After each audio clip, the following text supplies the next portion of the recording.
Hello, I'm Hal Lublin. And I'm Mark Gagliardi. Since the dawn of humanity, one issue has gone unsettled. With the fate of the world in the balance, we're here to settle, once and for all. Best Meryl Streep role! That's right. Don't worry, everyone. We got this. Podcast should have a theme song. Podcast should not have a theme song. Yes, they should. No, they shouldn't. They sound good. Yeah, but people are just going to skip past it. You know what? You're right. We got this. All right, we're rolling. Yeah, we're starting. Oh, okay. This is it. Oh, this is it. This is feel going. bad. Carla, are we letting you down already? Gosh, wow. Yeah, I know. Lackluster intro. What a beginning. Well, Craigslist, you guys have like an intro. Like it's way better organized. We have a song that's already played. Yeah, That's there's already true. been a song. Yeah. It's a great song, too. Thanks. It really is. Carla Cackowski is here. Yeah. Hi, guys. The insanely talented, Aw. insanely funny. Stop saying that I'm insane. No, the insane Carla Stop Cackowski. gaslighting her already. We Yeah. started. What? No, you're not crazy. I promise. Is that opposite gaslighting? Yeah. Oxygen lighting? Yeah. Yeah, what's the opposite of You're gaslighting? so sane. Oh, You're 100% thanks. right. Wait a second. That's sarcasm. Oh, that's what it is. Yeah. That's what it is. Thanks, white men. You came to first of all, you've been long overdue to be on the show. I love Yes. this show. I'm so excited. It makes me so angry and in the most fun way. Oh, thanks. And now you get to give that gift of anger to I other can't people. Yeah, there's Wait. going to be some people yelling at their car stereos. Can't wait. Yeah. And I love when we have a guest come in and they bring a topic with them, Yeah. which you have. We asked you last weekend. We were all in San Francisco. Yeah. We're now recording this a week later. We finally were like, all right, what topic? And you said, Best Meryl Streep role. yeah. Not Best Meryl Streep movie. Not No. Best Meryl Best Streep movie. Meryl Streep role. Yes. So I had Kate McManus do research, and Thanks. we had, Thank you, Kate. Thank you, Kate. We each have a 5-page document with all of her television and There's a film roles. lot of, and that's the thing. She has such a dense filmography and televisionography. Is that Yeah, the is it still television your- stuff isn't too much. I've got one. I've got one on the television list. Oh, you do? I do. Okay. I know which one it is. but of course you do. Holocaust. Yeah, it's gotta be. That's the one you love. I really appreciate you doing this, by the way, because Thank you. I have not, as an actor, I had not seen enough Meryl Streep work. Yeah. It's just, I tend to err on the side of watching, dumb comedies, and she doesn't do a lot of those. She does a lot of very, intense and involved, and at least in her biggest and best roles. She's, these are heavy, a lot of these are really heavy, pieces, but, so even just this week, I've been watching a lot of Meryl Streep, and last night, I watched 3 movies in a row, and I was like, my God, how am I calling myself an actor and a student of theater and a student of acting when I haven't delved into the greatest living English? I don't know what's going on in other languages because I Yeah. don't understand their movies, so I don't watch a lot of them. But the greatest English language actor alive, I think, is Meryl Streep. I would agree. Why? Why is she so good? What is it about her? I mean, I agree. I'm not challenging. I'm just curious because you picked this. First, I want to apologize for how sincere I'm going to sound. Don't at all. That's the best. Yeah. Because I know this is a comedy podcast, and I want to We'll follow do some through. dick arounds Yeah. in Okay, it. we It's promise. fine. But I think she's just, and I don't know her personally. Sure. I mean, Yet. the invitation's always open, Meryl, but I think, she's probably a really empathetic person. I think that she has a lot of empathy for all types, whether they're quote unquote villains that, people you would normally consider the bad guys or whatever. I think she's just able to tap into something where she can relate. And I've read this too in her interviews that she always looks for the thing that she relates to about the person. And so, yeah, I think she's just an incredibly empathetic person. I think she's probably also highly intelligent. Yeah. Again, I don't know her personally, but from her interviews, she always, seems to have a sense of humor and an intelligence that seems to ground her. I think that's got to be key too, is that Yeah. sense of humor about it. You can't be, if you can't do the work that she does and just be super serious and heavy all Yeah. the time. Like, No, she's going to have fun. She's going to go on a set. She's going to do what she needs to do. She's going to talk to people. She's going to empathize with them. She's going to hear. I feel like she is as good a listener to stories as she is a teller of stories. Yeah, I agree. I agree. There's one other thing too, I think, that makes her really stand out. And this is something that I learned from an editor on one of her films on It's Complicated. Mm-hmm. Which is great. I think it's great too. Yeah. No, that's not true. They're not all great. They're not all great. I love that movie. Yeah, I think it's a great rom-com. Steve Martin, come on. This is the aw shucks guy. Yeah. It's so fun. But he said that that she never did anything the same way from take to take. So she gave the editors and the directors several different choices, which I thought was so interesting. Yeah. But that the performance was consistent in terms of motivation and who she was as the person, but that she would just do different line readings each time. Wow. Which is super hard to do. Yeah. Because if you're thinking like, okay, if your motivation is the same every time and if your objective is the same every time, it's so easy for the line reading to be the same every Totally. time. I would think so. Yeah. You get sort of locked into that idea. You know that saying, like, when you have a hammer, every problem looks like a nail. So you always take the same approach to it. I think it's easy as a performer to get locked into that and go, oh, well, because you feel like you've almost solved I've solved a part of the puzzle. I found an edge. Right. So I can start locking in pieces off of that. So to be able to find different colors and different interpretations while still staying on the same map is incredible. And I would add that I love how she grounds everything that she's in. And that is good. Even in her comedic stuff and even in her wackiest stuff, there's something grounded that every character she does feels fully formed in like somebody you would meet. Yeah, Right. I agree. Mm-hmm. There's also never and I guess I think just as an actor, like things that I'm guilty of that I see her and I'm like, again, thank you for this gift of me watching this and going like, oh, I get it.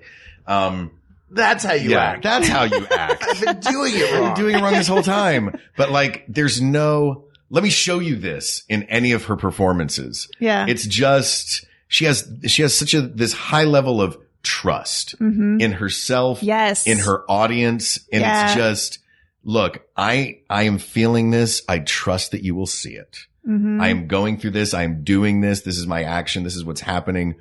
I trust that you trust me. I trust you. We all know how humans work. Like, and that is, boy, that is a lesson right there. Yeah. From, a bunch of comedy dorks who are like, look at this thing. No, but did you see me do that part? Did you see? Mom, did you see? Yeah. Who better to dissect performances than three podcasters? Right? 3 actors. But 3 actors as well. So I met this woman and had become friends with this woman at an old job who knew Meryl Streep in her 20s in New York. Oh, wow. And this woman was an actress in New York and on Broadway. And she was good friends with John Cazale. And Meryl Streep and John Cazale were together. Love of her life. Yeah. Until her husband of 40 years or whatever. Yeah. But she said that Meryl Streep always knew that she was going to be famous. She could just tell. She was like, yeah, I'm the best at this.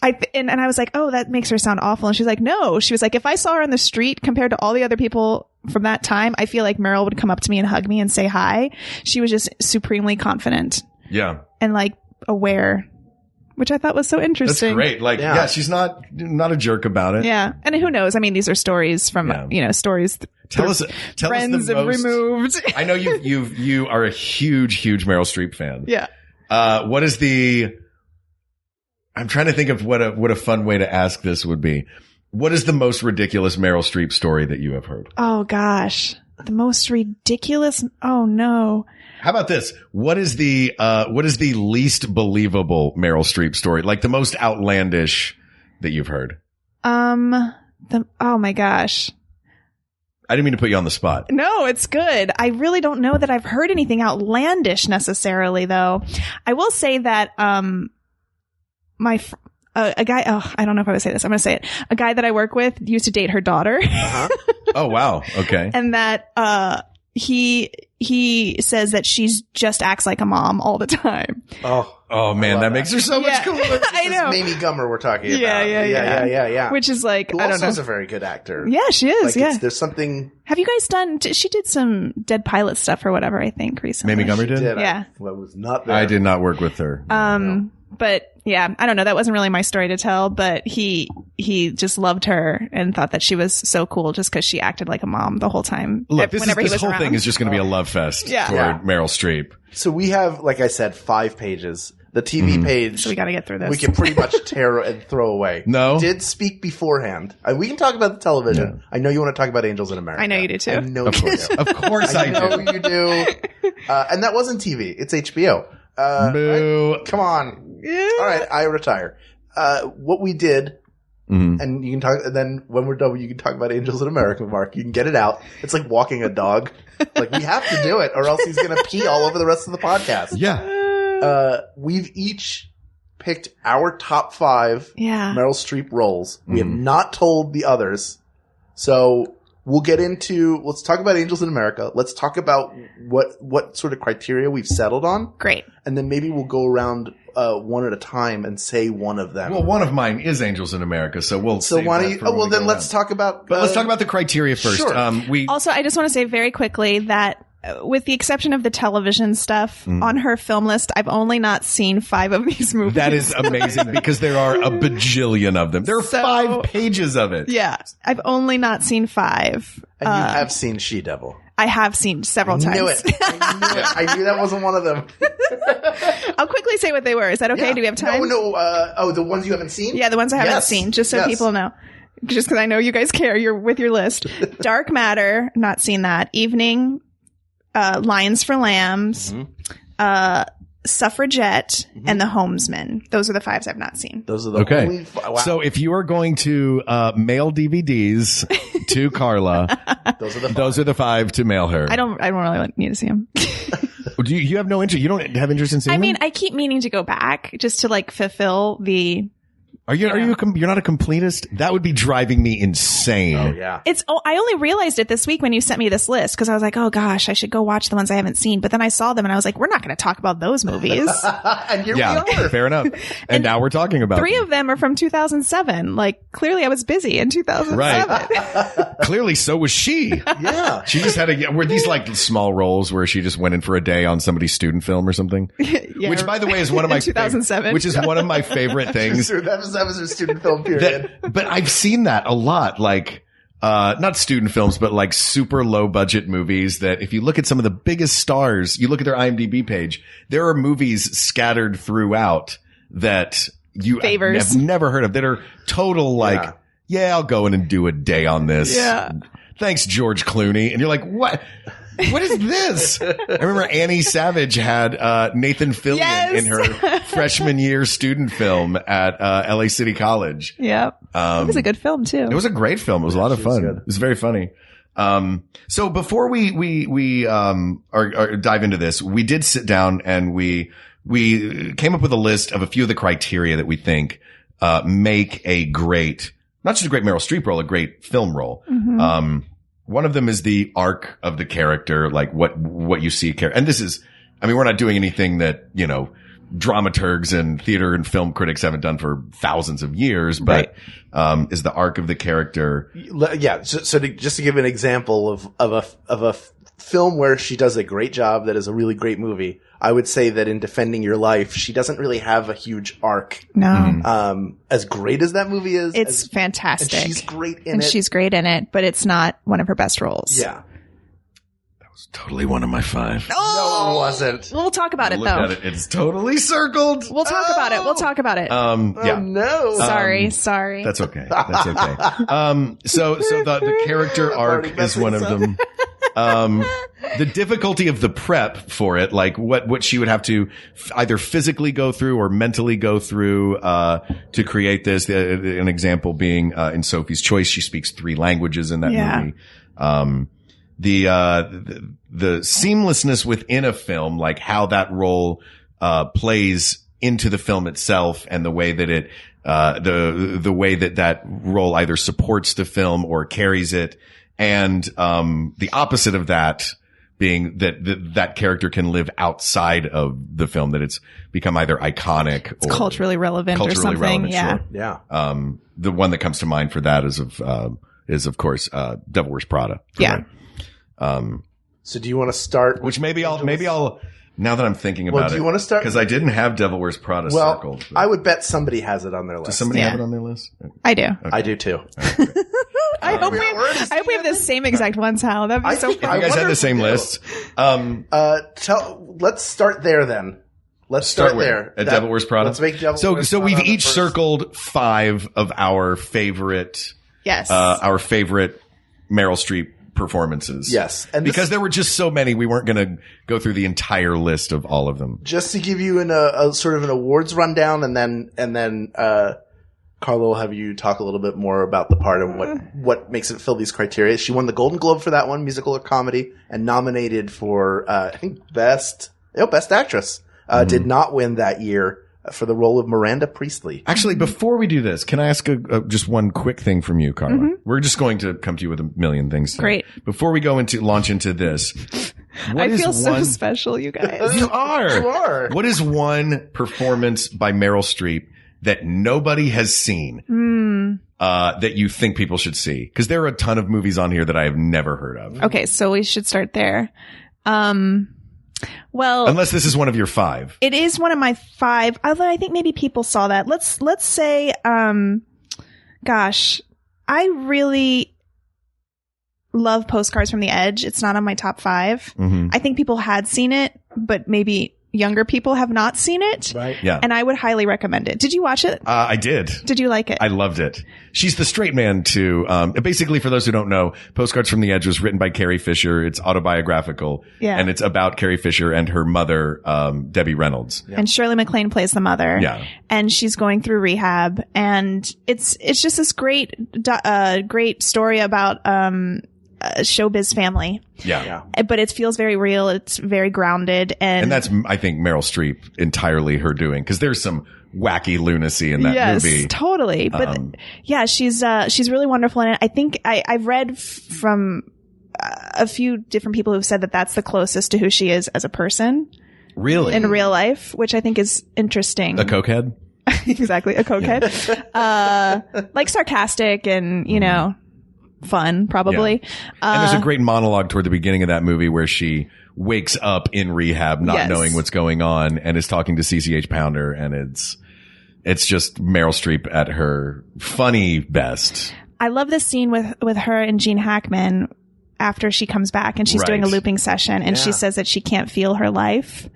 It's so moving. There's so many great in lines such a very real, like she's not doing an accent. So I would recommend that one. I think that is one of my 5. Is it? It is one of my 5. So sorry. No. I that's what I think it's just organically coming up. As all right. I didn't mean to cut off of that's okay. I was thinking if there was like something you're like, guys, there's this movie that nobody's ever heard of where she did this teeny little thing, but I think everybody, but that is one that people but Postcards from the Edge is really a sleeper. Yeah, it is. It wasn't like a gigantic hit. The book was probably more popular than the film that it was that Carrie Fisher adapted it into, but it's a solid all around cast. But I think her work in it, it's so understated. And she gets to sing. It's not the thing that would make it not the winner, but still one of my top 5 is that it's not super showy. Right. You don't remember.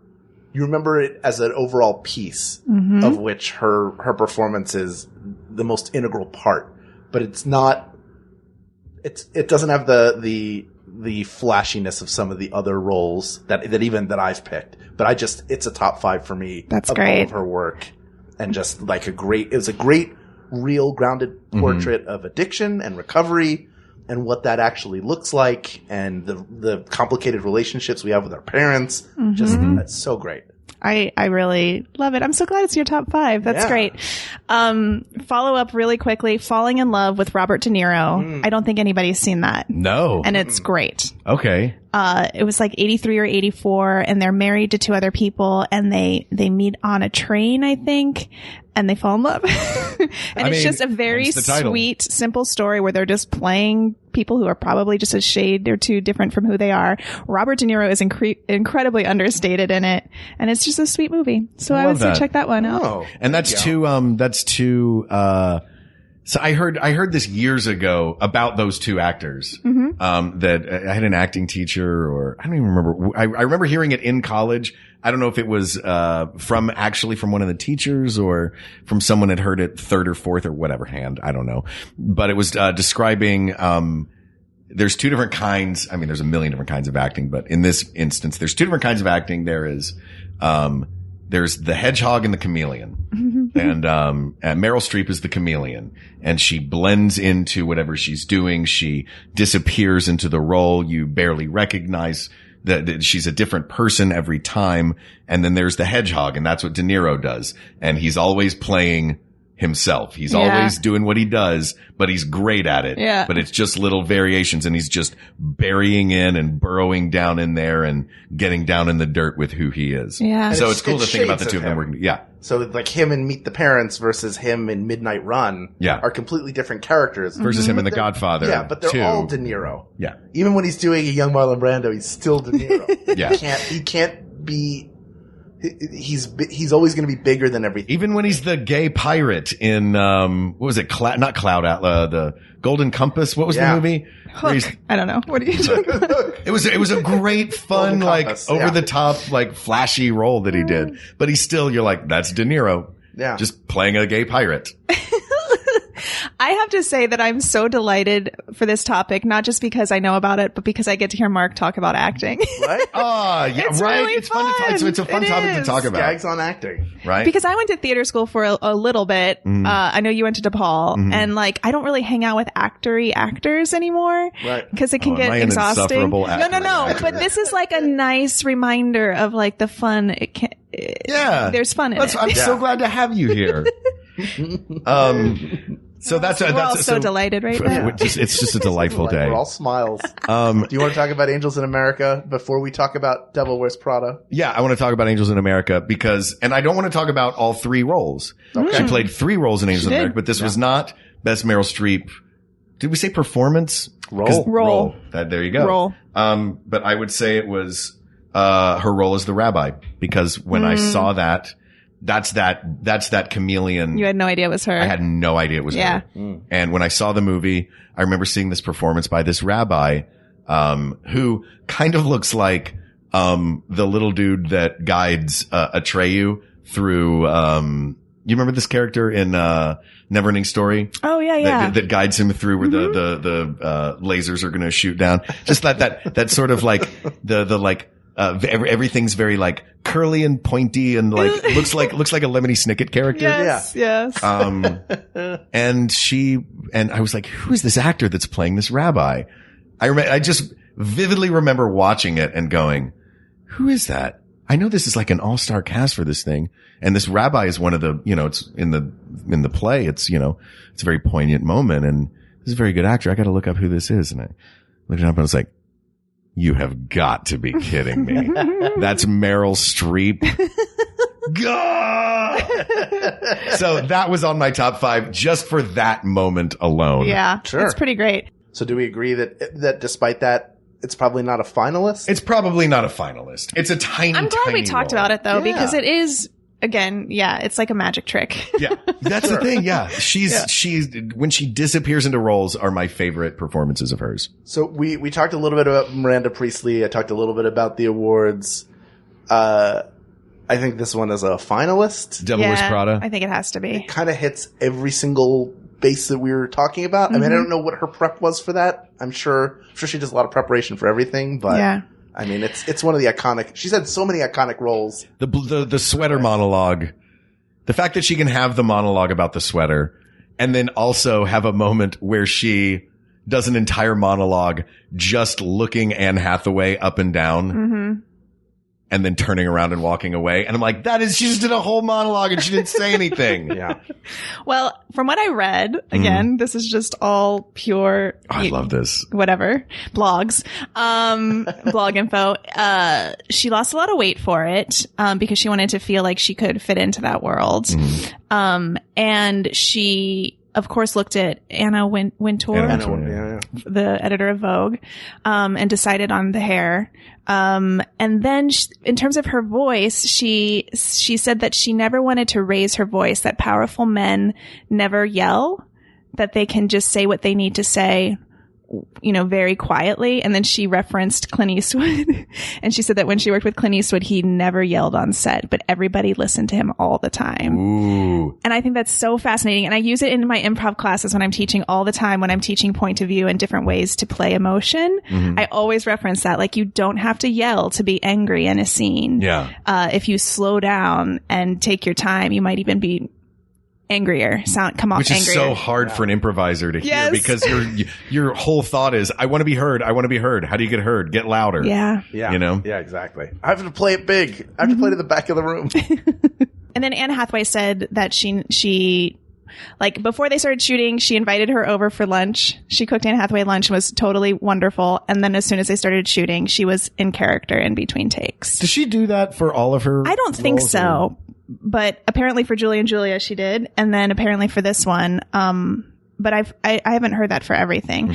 But then I read something where she said she felt like she couldn't become friends with everybody on the Devil Wears Prada set because it would throw off the status and how important status is to the story. Yeah. Right. So she was like jealous watching everybody else, like Emily Blunt, right? Yeah. Like joke around and stuff. And she felt like she couldn't partake. But then that drives her, that gives fuel to her performance. Yeah. Well. Sure. And there's a great, even for the internal arc for her to start as sort of all powerful, and then you're kind of waiting. A certain part of the audience, I imagine, is waiting. Like, I just want the hammer to drop on her. She's being so terrible. But then you see her vulnerability, and it's like so fleeting. It's like the armor is removed for just a second, and then it's back on. Yeah, and that's such a great moment. And there's a Is it ton, in the cab? There's a ton that happens there. Yeah.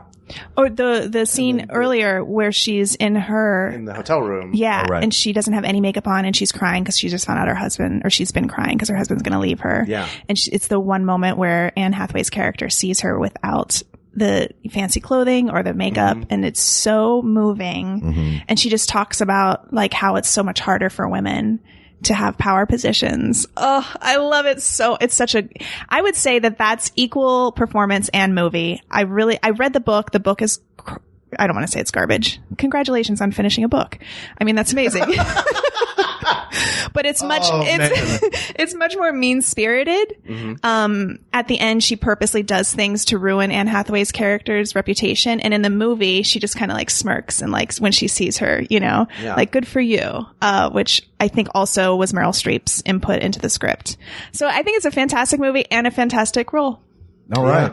Yeah, it is. It's got to be a finalist. And you and I both have it. You do not have it. I do not have it. Honestly, there are a couple of them that I did not pick because I knew someone else would.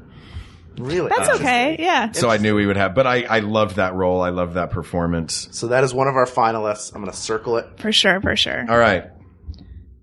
Carla, give us another one. Well, let's go with Sophie's Choice. Okay. Yeah. All right. I have that one on mine. This was the first one that I had seen when I was a kid, teenager. This is your introduction to Meryl Streep? That's not true. I saw Death Becomes Her, and I probably saw She-Devil.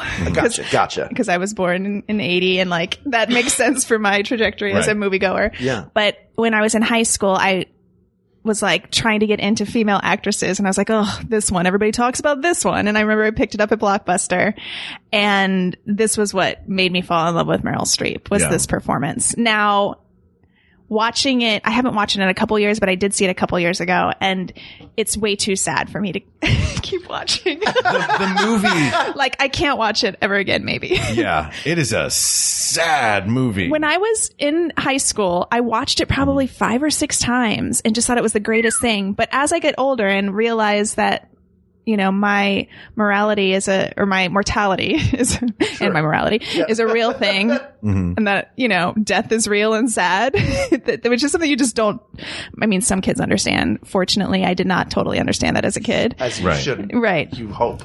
But it's just way too sad to watch now. So I really applaud you, Mark, for watching it last night. It's an intense movie. I'll say this. It is and I might get punched in the face for this, is a better performance than movie. Yeah. I will not punch you in the face. I think that it's basically, and I thought about this because everybody now knows what Sophie's Choice is. Mm-hmm. But I imagine when that movie came out, people saw this. It's a love triangle. It's Peter McNichol and Kevin Kline and Meryl Streep. It's not really even a love triangle. Meryl Streep and Kevin Kline are together, and Peter McNichol is kind of worming his way in. Right. And in a sometimes kind of super creepy way. Yeah, it probably doesn't hold up. That part of it does not hold up well. It's like she tells these horrific stories, and then he kind of is like, "Oh, there, girl," and you're like, "Put your hand down, Peter McNichol." Or Stingo, not Peter McNichol. He's a wonderful actor. Mm-hmm. But her performance. Yeah. In this movie. She's playing for those who don't know the movie, who only know the Sophie's Choice thing, the Sophie's Choice, like, trope is the last 5 minutes of the movie. Right. When she's been telling, she is living in Brooklyn in 1947 and, is involved in this house with these two other men. Her performance, she spends most of the movie avoiding the topic and telling a few lies about what happened just to, and misdirects about it to not really delve into her story. And those were the scenes that blew me away. It's not the scenes there, and there are a lot of flashback scenes in it to, Auschwitz. And those scenes are heartbreaking and brutal. And it's her at this like vulnerable young woman, like just getting beaten down by the worst thing that's happened in human history. But it's her performance, I think, and tell me if you agree with this, having seen it many times.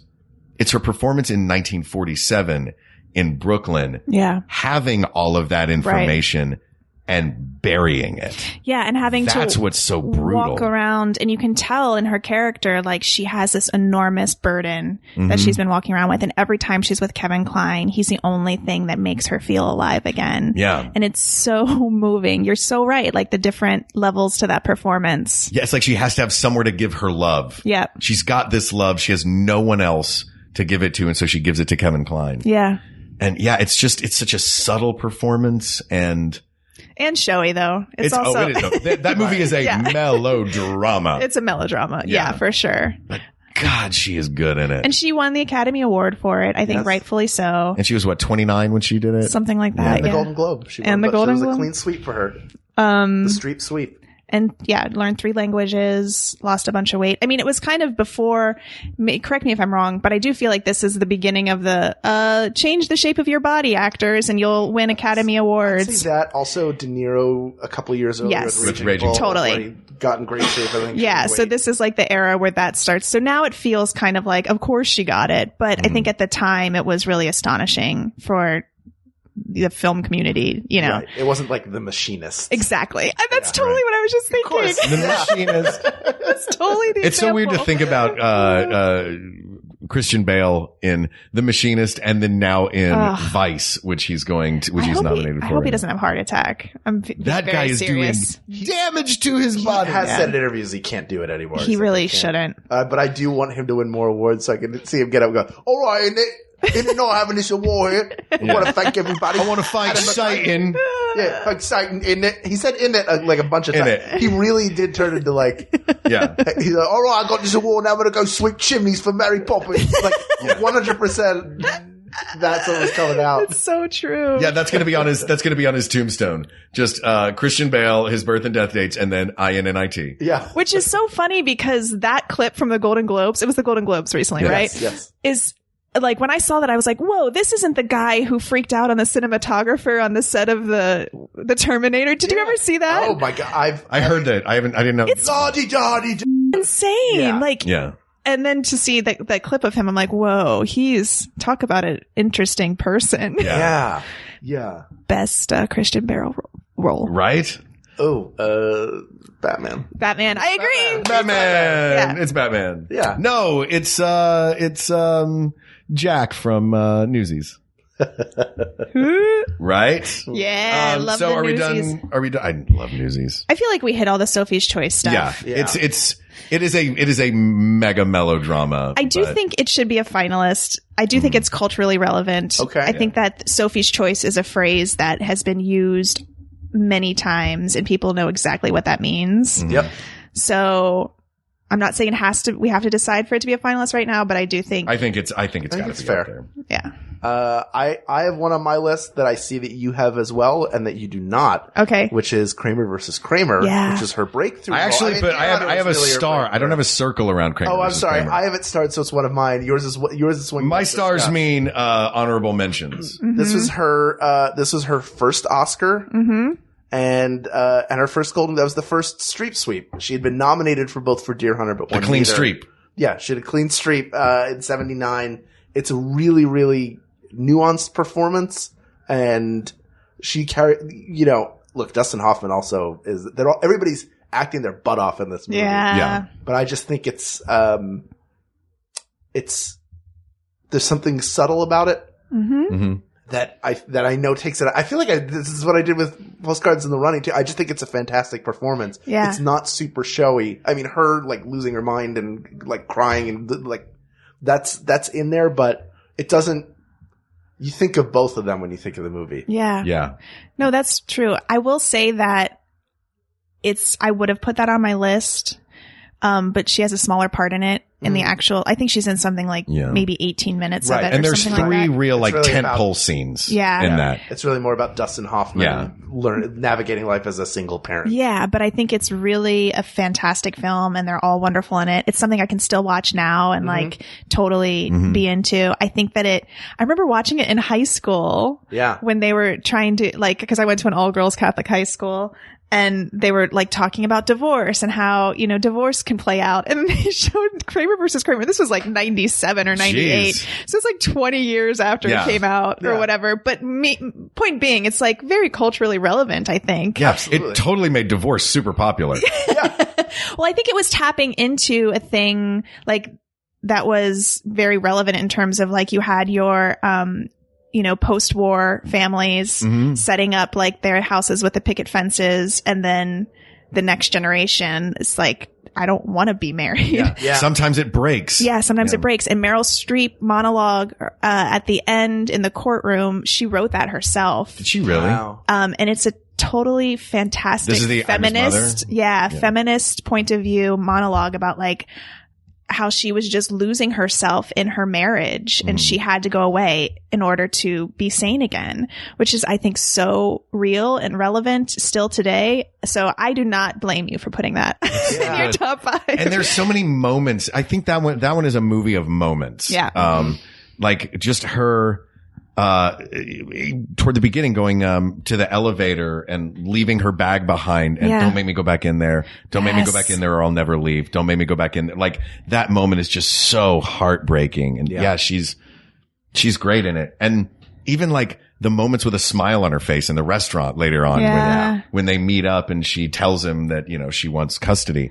It's like here she is with a smile on her face and I had this whole speech prepared. Like every moment is so human. Yeah. And that what you were talking about earlier about her like empathy.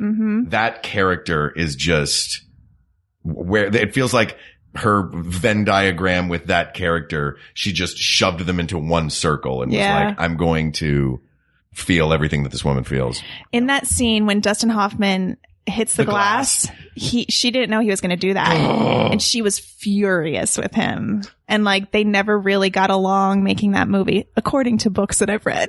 Oh my God. Really? Sense. Yeah. He is that kind of like super method person. Yes. Like, I'm going to create.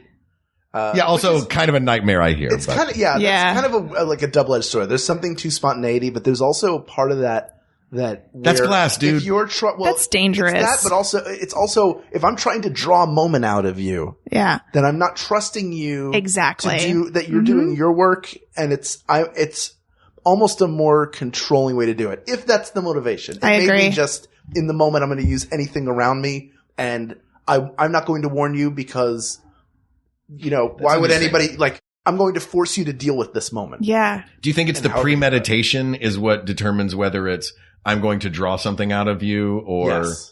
Okay. Do you think he premeditated it? Did it say in the thing? I don't know that I think he, oh gosh, I could be remembering this wrong, but I do think he told the director or the cameraman or something, make sure you get the glass in the shot. So he knew that's he was gonna- manipulative. Yeah, I think. Like it's if in manipulative. the moment you just, and then if you do that in the moment and then immediately after the take, you run the hell over to Meryl Streep and you go, oh my God, I'm so sorry. Are you didn't get any okay? glass Yeah. on you. That it's just, I felt it in the moment. I'm so sorry. Have you ever seen the footage of Lily Tomlin Yes. on, oh my God, which David O. Russell Yes, movie? I forget the name of it. It's David O. Russell. Like, they hated working with one another. Like, he's apparently, like, he gets his best performance out of you by provoking you. Yes. Until you're just, you're completely out of your head. But she is like losing her mind, with him. It's, I can't remember the name. I'm of going the to look movie. it up right now. Keep Please talking. look Keep it up. talking. But That's not I Heart Huckabees, is it? Yes. It is I Heart Huckabees. Where I think she and It's Dustin Hoffman. are in the front seat together. She's losing her mind, and he's like, "Just roll. We'll use it. Just we'll roll. Come on." Because that's his school of thought: is whatever you're feeling, just put it on camera. And she's like, "I'm sincerely in distress. I don't want to do this. This is stopping me from working." And then there's another take of her, like she knocks something over, and then David O. Russell charges in and like destroys the set. It's real heavy. And I haven't seen it, but I'm on Team Lily Tomlin. Oh, for sure. all the time. Is in the car seat is watching Mark Wahlberg and Jason Schwartzman in the back seat, just like if we're Shrinking. Real, maybe we're, Oh my are we part of the God. seat yet? We're not here, are we? It is so great. It was, yeah, I remember watching it so many times, like 10 years ago. I think I'll revisit that. Yeah. I mean, it's upsetting because Lily Tomlin is so clearly upset. Yeah. You can tell she feels unsafe. Exactly. And that's frustrating. Yeah. Yeah. That's the thing. Like at the end of the day, it's a movie. Right. It's television.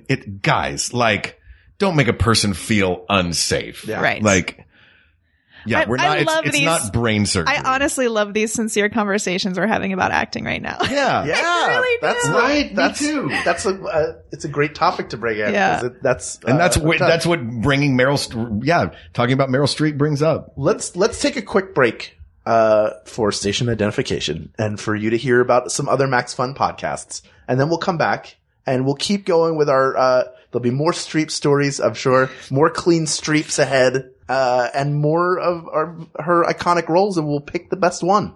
And that's what's coming up after this. Not all heroes wear capes. Some heroes watch war movies and then review them. Friendly Fire is a war movie podcast for people who don't necessarily like war movies, although it does not exclude people who love war movies. I'll have you know that I am wearing a cape. My cape is just made of sound-deadening material from an audio recording studio. It's a really great show. John's daughter doesn't like it because we sometimes say swear words on it, but almost everybody else that has ever listened to it has enjoyed the program. Download and subscribe to Friendly Fire wherever you get your podcasts. To the victor go the spoiler alerts. Hey, it's Janet Varney of the JV Club podcast, and I am so excited to be joining Maximum Fun. If you're not yet familiar with the JV Club, it's a podcast with me and some of my favorite women, and in the summer, men, as we explore the highs and lows of our terrible teenage years into what I like to call our adult lessons. For example, hear Emily Heller describe her time on the national circuit for the debate team, or how Travis McElroy took over his drama class and gave his fellow students notes. Yeah, that went over great. Or let Busy Phillips tell you how she met Sharon Stone at an Arizona toy fair. You can join me and all my once awkward, sometimes still awkward friends every Thursday by subscribing to the JV Club on MaximumFun.org. And we're back. Yes, almost as if no time has passed at all. That's right. That's right.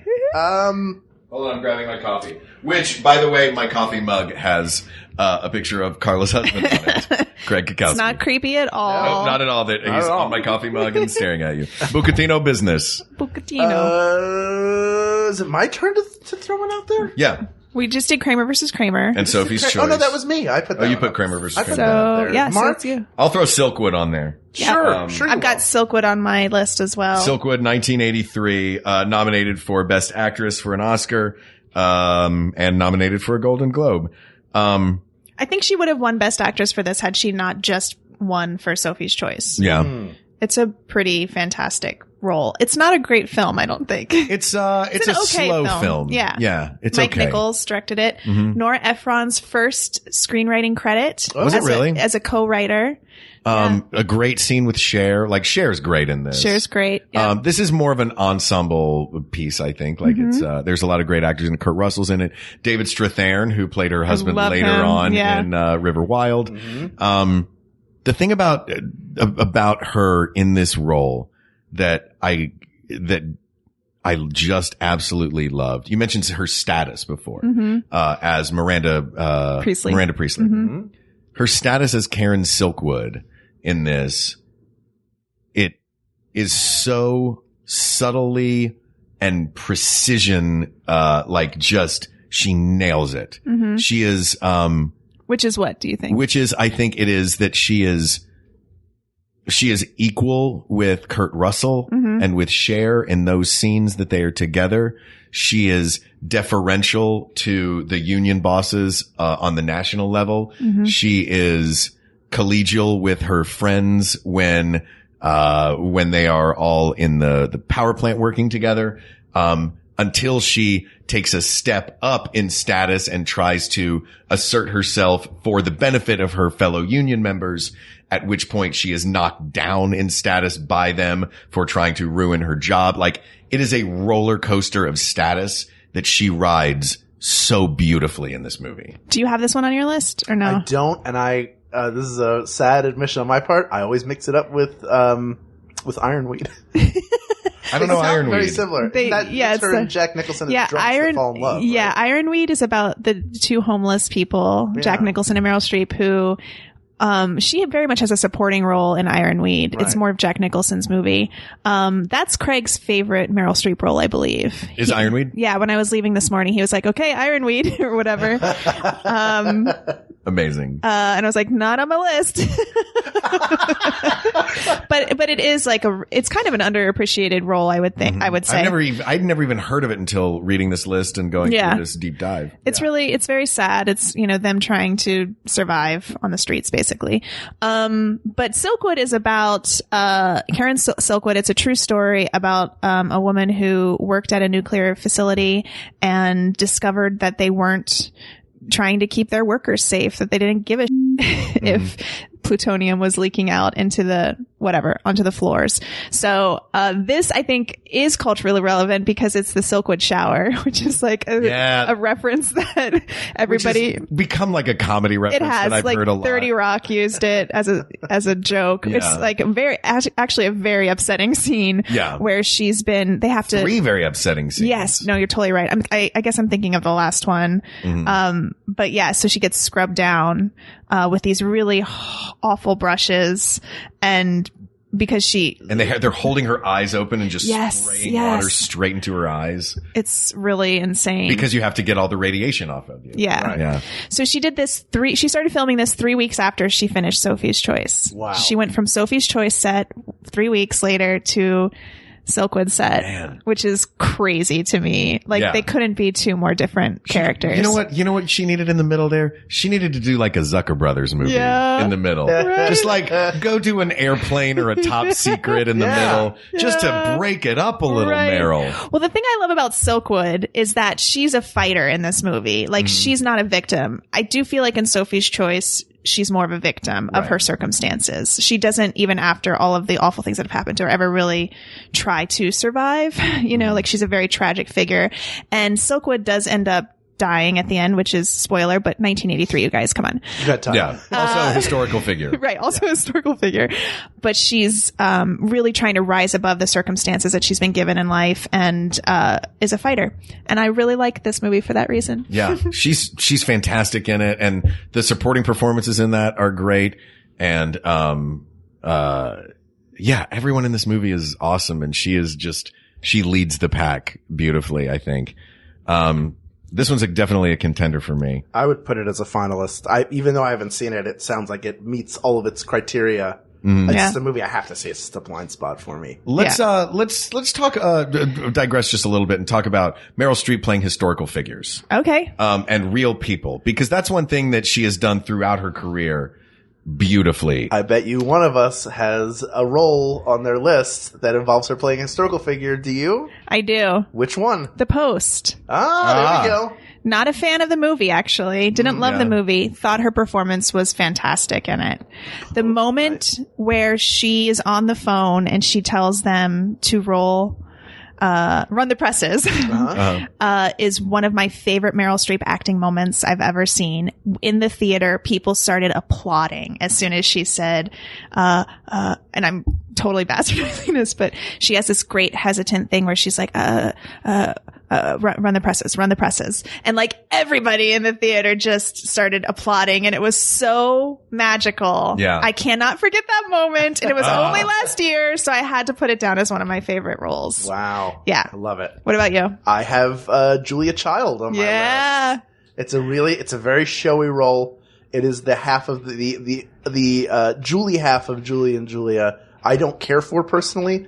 I think it was, I get what they were trying to do. I get what the overall story is, but I would have been more interested as a film goer in just the story of Julia Child, because I think it's a fantastic story that doesn't need anything else to prop it up, even though that's not, that's actually based on somebody's blog. It is, on a book from the blog, So it's not like, I'd like you to rewrite history of what you did and just make it about Julia Child, but I think she disappears into a very showy, like, really. And a very public role. Like, people didn't know what Karen Silkwood, what she looked like and sounded like and acted like. Yeah. Julia Child was on television every day, so you have know. To admit it. And she's also one of the, like, she's a big, probably the most well-known Julia Child is Dan Aykroyd cutting his hand open on SNL. Right. Like, that is what you, and even that's a great caricature of her, but she was a larger-than-life kind of person. And her historical characters are never caricatures, which is nice. Exactly. She manages to except maybe the Iron Lady. She makes her into a person. Well, the Iron Lady, the issue is the teeth.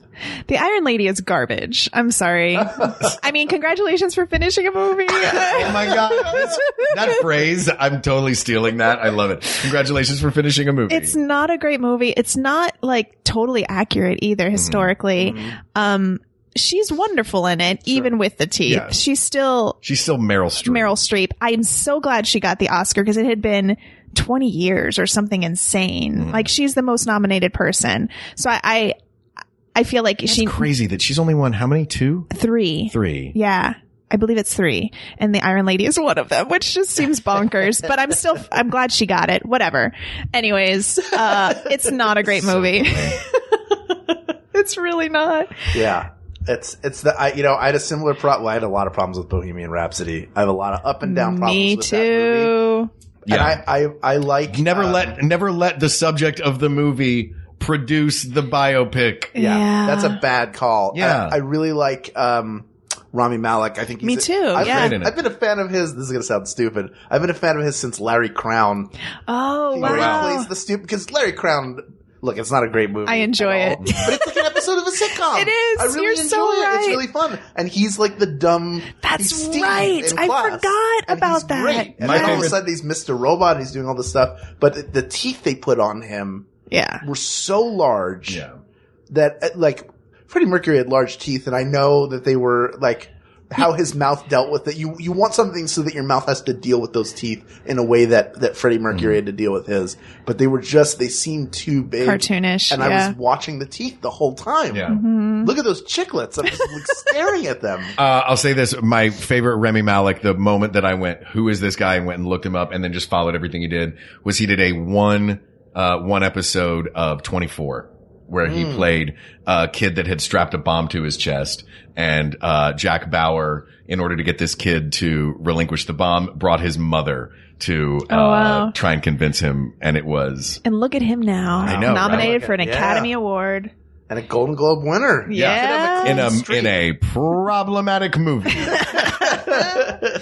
That I'm sure Bryan Singer had a lot of fun shooting some of those scenes.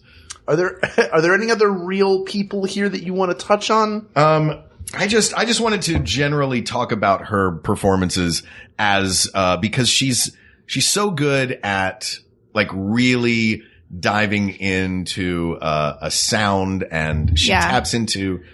She's almost like an impressionist, but like linguistically. Yeah. No, that's not how you say exactly. that. Yeah. Oh, I have another historical figure she played that I have as one of my top 5, and that's Florence Foster Jenkins. Oh, I never saw that movie. I saw it. It's a great. I was in tears at the end of that movie because of what it represented. That idea of like, I love this art so much. I'm going to create it, and the passion behind that, and it's such a good performance, and it is ridiculous. It has those sort of bigger moments of her, how ridiculously bad she is as a singer, and then you also see like the real person behind that, and to what extent she is being forced or forcing herself to like live her own lie, right? And that she's sick. Like, it's just there's so much going on in that movie. It's a sweet movie. It really is. And it's not the biggest movie she's ever done. Yeah. She was nominated for it. I don't believe she won. I have it here. I love her and Hugh Grant's relationship in that movie is so grounding to the whole like goofiness of it. Mm-hmm. And it was like the movie that he was in where I was like, oh yeah, I always forget that Hugh Grant can actually act. Yeah. He's a really solid actor. Yeah. Yeah, he is. It's just a lot of, it's just a really well told story. Yeah. And her performance in it is great. And I think it's one of her best. And it's short too, which I'm always a big fan of, like, 90-minute movies. Yeah. Oh, I look. They get it all done. Yeah. And out. When you download a movie and it's like 150 minutes. Yeah. Yep. So many of those on my podcast. How many Meryl Streep films have been on? 0, I believe. What? We did a Carla's favorite of Defending Your Life. List. Yeah. Oh, yeah. Carla's list. Thank you for I didn't even know what it was called. Thank you, Hal. Hey, wait a minute. Defending Your Life? Say, that's one of my circled ones. Oh, that's right. You do have it circled. I love Defending Your Life. I realize it's probably not her greatest role. Right. But it's almost as if Albert Brooks said, I need somebody who's perfect and effervescent. Yeah. I know. Let's hire Meryl Streep. And then just went, hey, Meryl, just go effervesce. So here's the backstory, is that she had just moved back to LA. Moved to LA. She had always lived in New York. But I think after these very serious roles, she was looking for a little more levity, because this is the whole period of like She-Devil and Defending Your Life and Death Becomes Her. Which is also really fun. It is. So she moved to LA. And met Albert Brooks at a party. It might have been a Carrie Fisher party. I could be making that up, but I'm pretty sure that's what it was. And he met her in person. He was like, holy crap, she's so normal and lovely. And he was like not expecting her to be so like warm, because, her roles are kind of, I don't know, they're sometimes so cold. Mm-hmm. You sort of expect Gloria Swanson. Yes. Hello, darling. Yes. In the room, everybody look at me. Right. And so he was like, oh, I totally want her in this movie. And they just got along great. And then she did it. Oh, that movie. If you haven't seen Defending Your Life. It's one of my favorite movies of all time. It is. It is perfect. Certainly a top 10 for me. Yeah. Of all time. It's fantastic. The whole point of the movie is juxtapose. It's two people in the afterlife and Albert Brooks and his meh existence. Yeah. Being held up in comparison to this absolutely perfect woman who is played by Meryl Streep. And it's so fun and so funny. Yeah. I love it. So I do have one more historical person that's on my top 5. Yeah. Okay. This is Cry in the Dark. Did anybody here see Cry in the Dark? I did not see. I watched clips from Cry in the Dark. Honestly, yeah. All I can think about with Cry in the Dark is Elaine saying, maybe a dingo ate your baby. Exactly. Yeah. So culturally relevant. Coined the phrase dingo ate my baby. But it's also and she's wonderful in it. I mean, her accent is flawless and incredible. And I would recommend everybody to watch this movie because it's such a great example of like the media influencing public opinion, because these people who didn't kill their baby were put on trial for killing their child. Yeah. And because like the way that her eyebrows were shaped, and Meryl Streep totally has this in the movie, like people were like, oh, she must have done it because she looks evil. So it's actually, the film is all about how media can taint public perception, and it feels incredibly relevant, obviously. on top of which she has an incredible performance. Mm-hmm. So I would recommend watching that one, you guys. All right. I will watch it. Cry in the Dark.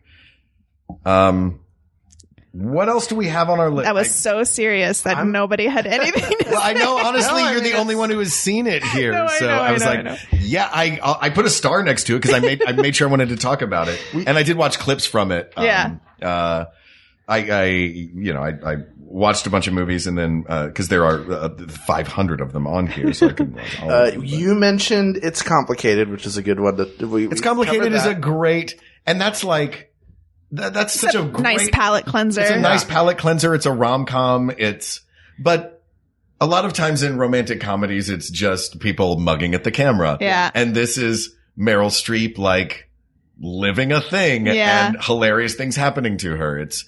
It's the perfect example of that, that Second City approach of, comedy is things happening to people and people reacting to them in human ways. Yeah. I had an acting teacher once say, a laugh is, Paul Sills, actually, who founded Second City, said, a laugh is a gift that an audience gives you when they recognize something human in what you just did. Mm-hmm. And that is everything Meryl Streep does in that movie. And certainly when she's getting high with Steve Martin behind the bushes. Yes. It's so funny. I love this movie. I've seen it a lot. Yeah. I think it's one that when I'm like just not feeling great, I can put on and I'm like, this is gonna make me feel better. Yep. I like it a lot. Yeah. Yeah. Me too. I only have two more to even talk about. We talked a little bit about Death Becomes Her. I have one that neither of you have, but come at me, bro. I'm putting Into the Woods on the list. Into the Woods. Because I love Into the Woods so much. And she's perfect in it. She's perfect in Into the Woods. I mean, she's basically playing two roles. It's like almost so obvious that it's like, okay, you know. Yeah. And it's a musical. It's a sung through musical, and it's not easy music. Yeah. It's Sondheim. I mean, she has an incredible voice. Yeah. She really does. So there's the difficulty of the prep. There's the arc. She's seamless in the film. I think that character can stand on its own outside. I think that's the winner. Not the most. Let's start. I have another one based on a work from the stage, which is August Osage County, where she is like, she's not chewing scenery, she's swallowing it whole. Yeah. She is. I feel like that when she's streeping. She's full Streep. Full Streep. She's great. She's great. Yeah.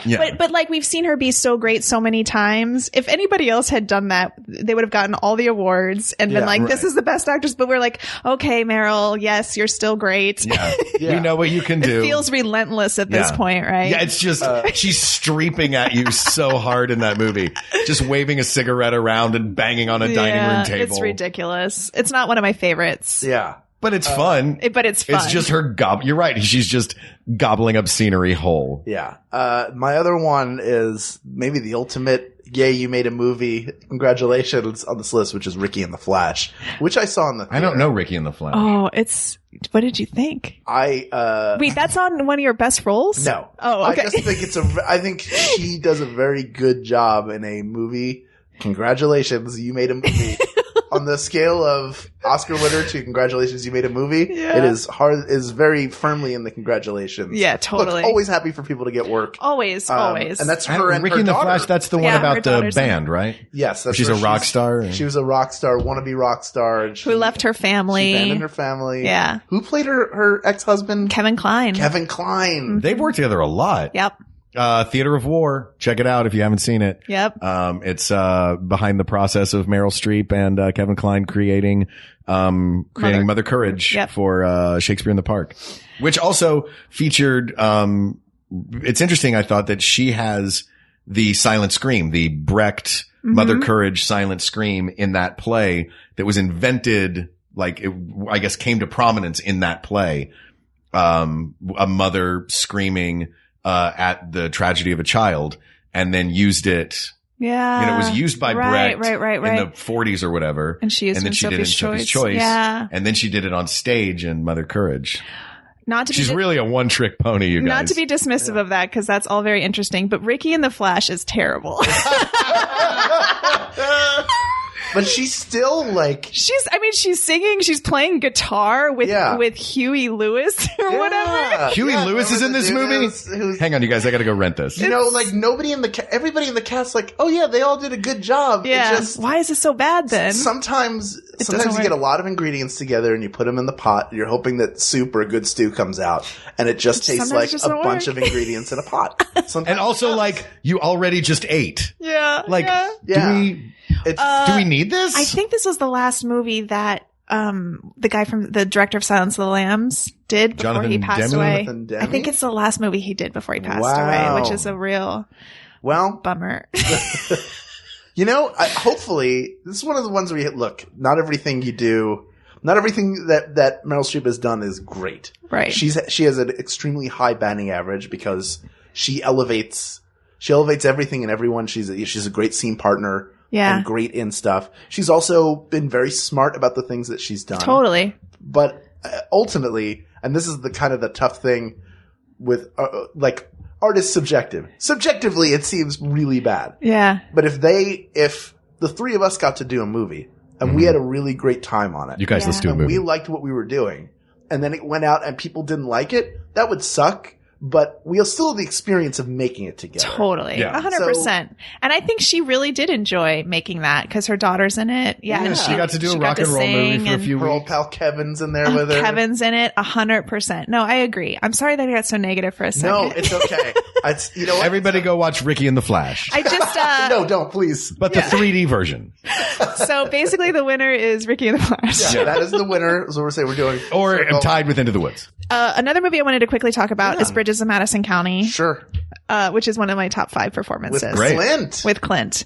What puts it in your top 5? Her performance. I remember when I saw this movie, I was like, this is going to be gross. I do not want to see Meryl Streep and Clint Eastwood making out. I was like 16 or something. Sure.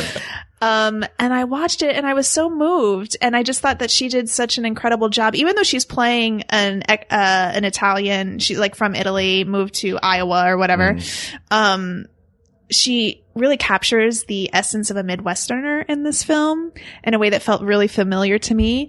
And it has I think the most heartbreaking scene in a Meryl Streep movie for me, beyond the Sophie's Choice thing, is her at the end. I was going to say, come on. More heartbreaking than... But that feels like repetitive. I don't know. Again, relentless at this point. Like, but the scene in the car at the end when she's with her husband and Clint Eastwood pulls up behind her and he's like looking at her like, come with me. And she has her hand on the doorknob like she's about to go. And then she takes her hand away. Every time I see it, I just can't stop sobbing. It is the saddest. She is that's one thing that she just does so well is just a move. Like she can tap her finger. And it's like, oh, and you know exactly. And that's that's that trust. That's the like, I trust an audience and I trust my acting enough to I'm just going to do this. And I'm just going to do this. Yeah. And that's all I do. And then Carla balls. And it's a quiet performance. Like a lot of times when she does an accent or whatever, again, it feels very much like chewing the scenery or very like showy. And this to me is like, oh no, this is like your friend's mom who lives down the street, you know? That's what Silkwood felt like to me because growing up in the South, that's a lot of the people that you meet are Karen Silkwood. Like, right. That's just the vibe of her. I like the showy ones though. I do too. Flashy. I mean, they're super fun. There's something like gobble up scenery. Like that's why I love, what's her name on American Horror Story every season? Lady Gaga. No. Jessica Lange. Jessica Lange. It's like she goes in every year and she's like, what cartoon am I playing this year? And you're like, great. Just gobble up scenery, Jessica Lange. I'm here for it. Yeah. I like scenery chewing. So we've talked about a lot of these. We've clocked a couple that are finalists. We didn't really stick to the finalist thing. I wonder if I mean, adaptation is also amazing. Adaptation also great, but I feel like we remember Nicolas Cage playing. I think you're right. The Kaufman brothers. Yeah. I think you're totally right. Yeah. But I do want to like give props because it's a great, and she had like a weird late 90s run where like I liked One True Thing, but who else saw One True Thing? You were the one sitting in the theater. Yes, totally. Just you with a bag of popcorn. And Music of the Heart. Where is everybody? Yeah. Totally saw Music of the Heart on opening night. Anybody else? No? Okay, No. fine. She did crush it in with Lily Tomlin in Prairie Home Companion. Right. Which was Really later. thorough. Did anybody Yeah. crush it in Prairie Home Companion? Yeah. Yeah, I liked that. Congratulations, Garrison Keillor. You made a movie, and congratulations on your radio show, too. Oh, Garrison, what? Yeah. They She's should great. rename that movie Live from Here. But so she came back with adaptation, I guess, and the hours were the same year. But adaptation she was like, oh yeah, remember you guys, I can do comedy. Like it Yeah. had been like a 10-year dry spell of Yeah. any humor from Meryl Streep. Yeah. So I do think that's like Was Doubt before or after that? after. So after that, she was like, and we're right back to, But Doubt was the same year as Mamma Mia, so it feels like she Okay. was really making an effort. which is so funny because this is the chameleon. Like the character that she played in Doubt could have easily been her character in Mamma Mia's grandmother. Like, Right. But the characters, I mean, the actor, she's not wearing like Yeah. crazy age makeup in either direction in either movie, but just the way she carries herself. Have they only made 2 of them, or have they made a Mama 3 yet? Because if they haven't, and Mama they don't call it that. It really I mean, the pisses me second one is, Is Here young. I Go Again. Is that right? the Isn't young that one? the name of it? off. Who plays young Meryl Streep in that? Yeah. She played, oh gosh. Lily Taylor. Yes. No, Not Lily Taylor. Lily Taylor played young Meryl Lily, Streep. she's the British. Lily James. Yeah. Mhm. Yes, from She was Downton wonderful. Abbey. I loved Mamma Mia too. I loved it. I'm serious. It's a haven't great seen it. movie. It was on a couple top 10 lists last year, you Really? guys. I'm not kidding. All right, I'll watch it. Cher comes on screen Oh, at sure. the end, and it's like As the grandma. And then Yes. they do that scene from Silkwood where they're just on the back porch crying on each Meryl other. Streep's only in one scene in Mamma Mia too. Because she's just there to like, oh, what was it like when she was younger? And then you get to see. Well, no, because she's dead. What? Wait, You what? just They see her killed her? corpse laid out. Yeah, they show her corpse. She's like Kevin Costner in The Big Chill. You just see like her hairline. Oh. That's the plot of the movie, is that Meryl Streep's character has died Oh, and her no. daughter is trying to run the hotel by Oh, herself. Oh. It's great though. It's so fun. Look, you know what you're getting. Yeah. Like, don't sit down expecting, Kramer versus Kramer. Right. No, that's true. When I watched the first Mamma Mia, I was like, I know people will really enjoy this. I know I'm not the audience for Right. it. That's Right. not why we're I liked it. like, congratulations, you made a jukebox musical Right. into a Yeah. movie. It was like, oh, this isn't for me. I mean, it's people love absurd, but it's really fun. But it's fun and it's global and it's fast and it's Love easy. those and 90-minute flicks. Yeah. Sure. Love them. But guys, we've got to break this down. We've got to find a winner. We have a real, I think we know A real, the winner going in. I think I know what it is. I think I know what it is. I think I know the winner too. But what are the finalists? so far right now I have, The Devil Wears Prada, Sophie's Choice, Silkwood. What else did we say? I think that was it. I Yeah. don't think any others were tagged as finalists. Yeah, I think those would be reasonable finalists. Yeah. I'm fine with Kramer versus Kramer instead of Silkwood, though, if you guys have a strong opinion. No. No? I'm Okay. Opinion either way. I don't think So I don't think clearly it's not Silkwood's the going winner. to be, no, it's Sophie's Choice or The Devil Wears Prada. And how do you want to do it? Do you want to count to 3? Yeah, I think we know it. Yeah. Ready? 1, 2, 3. The Devil Sophie's Wears Choice. Prada. No! Yeah, Miranda Priestley is pretty amazing. Of course. Yeah. Of course it is. Sophie's Choice is like, there's going to be some tweets, I think, maybe from me, from future Carla. Carla's going to be like, Carla's gonna be this so is bad. garbage. Congratulations on making a podcast. Yeah, I want it to be Sophie's Choice just because I think that performance is so remarkable. It But is maybe it's just because remarkable. it's so fresh in my mind. But I think, like, culturally, though, Miranda Priestley is like, I feel like every generation can appreciate that movie. Yep. And it will hold up in a way that Sophie's Choice feels aged to Yeah. me. Yeah. you mentioned before we do the people of the world, you mentioned that you have Oh, I know. As if this hasn't been long enough. I just wanted to tell you. We're at like an hour, right? Sure. 2 hours. Sure, I'm so let's say. sorry. I'm sorry. No, and this thank is a you. big And I've one. also said I'm sorry 12 times. One more. And This you is get a so free Carla. podcast. This could be could have been more. Congratulations on saying you're sorry. So I just want to say that yes, Devil Wears Prada is the best role. my favorite movie with Meryl Streep is Defending Your Life. Okay. I can watch it over and over again and never get sick of it. The best movie I think that Meryl Streep has been in is Kramer versus Kramer. Is the best movie that she's in. I think it's incredible how much it holds up as feeling relevant, and the performances feeling like of this generation as well. But the best performance, the best by role, Meryl Streep. We're saying performance different from role? No. The best role. Yeah, the best role. The best performance is the same thing. Yeah. Miranda Priestley and The Devil Wears Prada. People of the world, you want Flash? It's got Flash. You want a character arc? It's got character arc. You want preparation? There's preparation. You want tears? Yeah. You want tears? You'll cry. You will cry so much. I swear. When you watch this movie, you will cry.